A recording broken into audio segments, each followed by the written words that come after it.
नमस्कार मित्रांनो, स्वागत आहे तुमचं नवीन व्लॉगमध्ये. फायनली 2 दिवसानंतर सूर्यदेवाचं दर्शन झालेलं आहे. आता तुम्ही म्हणत असाल मी उन्हात होडी का घातले, तर हे बघा त्याचं रिझन. रोड क्रॉस करणाऱ्या लोकांसाठी सिग्नल लागला होता, त्यामुळे मी रेड बटन प्रेस केलं आणि सिग्नल ग्रीन होण्याचा वेट करत होतो. आणि फायनली ग्रीन लाईट लागली आणि मी रोड क्रॉस करायला सुरुवात केली. आज सकाळी निवांत असल्यामुळे आपल्या गाववाल्याला भेटायला चाललो होतो. जाता जाता रात्रीच्या जेवणासाठी कोऑपमधून अंडी घ्यावी म्हटलं. कोऑप हे UKमधील फेमस ग्रोसरी स्टोअर आहे, जिथे तुम्हाला फ्रूट्स, दूध, अंडे, ब्रेड यासारख्या गोष्टी मिळतात. इथे बघतो तर काय, अंडी संपलेली होती. मग मी जवळच असणाऱ्या सेन्सबेरी या दुसऱ्या ग्रोसरी स्टोअरमध्ये जायचं ठरवलं.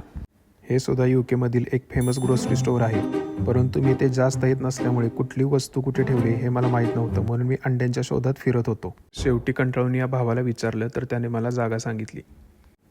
इथे एका कोपऱ्यात खाली अंडी ठेवली होती, पण कोऑपपेक्षा इथे रेट डबल असल्यामुळे मी कॅन्सल केला आणि चाललो रवी सेठना भेटायला. UKमध्ये मला आवडणारी एक गोष्ट मी तुम्हाला दाखवतो.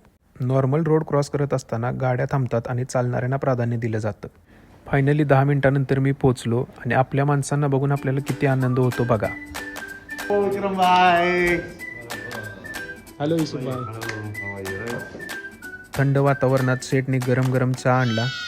त्यानंतर निवांत सुरू झाला. कसा वाटला ब्लॉग नक्की कमेंट करा. थँक्यू.